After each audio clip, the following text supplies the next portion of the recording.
வணக்கம்.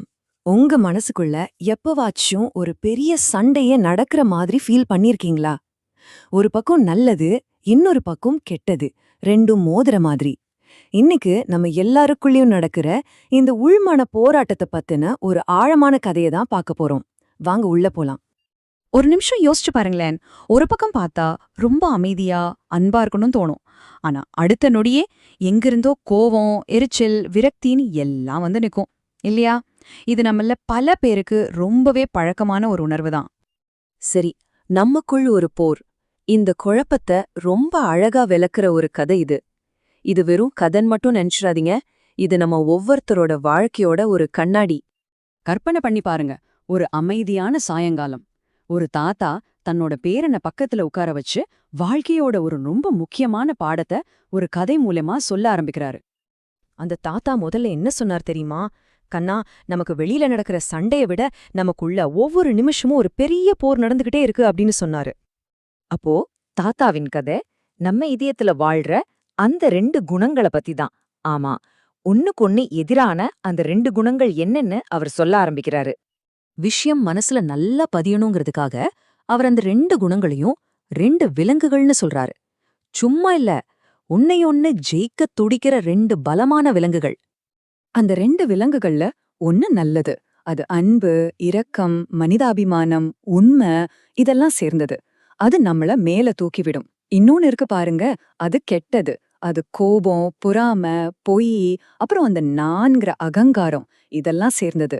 இது நம்மள அதல பாதாளத்துல தள்ளிவிடும். சரி, எது ஜெயிக்கும்?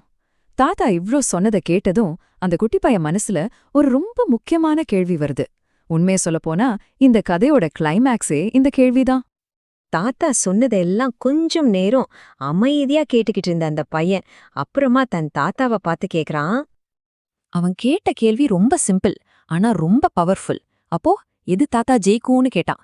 அவ்வளவுதான். இந்த கேள்விதான் இந்த கதையோட ஒட்டுமொத்த திருப்பு முனையே. அந்த சக்தி வாய்ந்த பதில் எல்லாவற்றையும் மாற்றும் ஒரு எளிய உண்மை. அந்த பையனோட கேள்விக்கு தாத்தா சொல்ல போற அந்த பதில் சும்மா ஒரு கதைக்கான நீதி மட்டும் இல்ல, நம்ம வாழ்க்கையோட போக்கியே தீர்மானிக்கிற ஒரு ஆழமான உண்மை அதுல இருக்கு. தாத்தா சொன்னாரு, நீ எதற்கு உணவளிக்கிறாயோ அதுவே ஜெயிக்கும். இவ்ளோ ஆழமான பதில் இல்லையா? அதாவது வெற்றிங்கிறது தானா வர்ற விஷயம் இல்ல, அது நம்ம கையில, நம்ம தேர்வில தான் இருக்குன்னு இந்த ஒரு வரி நமக்கு பளிச்சுன்னு புரிய வைக்குது. சரி, உங்கள் தேர்வு உங்கள் வெற்றி. இப்போ ஒரு முக்கியமான கேள்வி வருது. உணவளிப்பது அப்படின்னா என்ன அர்த்தம்? இந்த கதையில வர்ற இந்த பெரிய பாடத்தை நம்ம வாழ்க்கையில எப்படி பயன்படுத்துறது? உணவளிப்பதுனா என்ன? ரொம்ப சிம்பிள். நம்மளோட எண்ணங்கள், நம்மளோட செயல்கள் மூலமா ஒரு குணத்துக்கு சக்தியையும் கவனத்தையும் குடுக்கறதுதான் அது. அதாவது நீங்க அன்பு, கருணை பத்தியே யோசிச்சு அதையே செஞ்சீங்கன்னா நீங்க அந்த நல்ல விலங்குக்கு சாப்பாடு போடுறீங்கன்னு அர்த்தம். அதுவே கோவம், பொறாமை இதுலயே மூழ்கி இருந்தீங்கன்னா நீங்க அந்த கெட்ட விலங்குக்கு சாப்பாடு போடுறீங்க.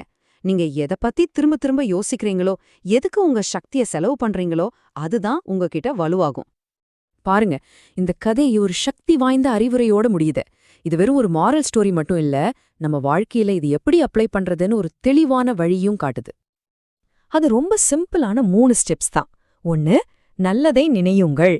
2, நல்லதை செய்யுங்கள். 3, நல்லதே நடக்கும். பாத்தீங்களா? நீங்க நல்லத நினைக்கும்போது நல்லவே செய்வீங்க, நல்லத செய்யும்போது ஆட்டோமேட்டிக்கா உங்களுக்கு நல்லதே நடக்கும்.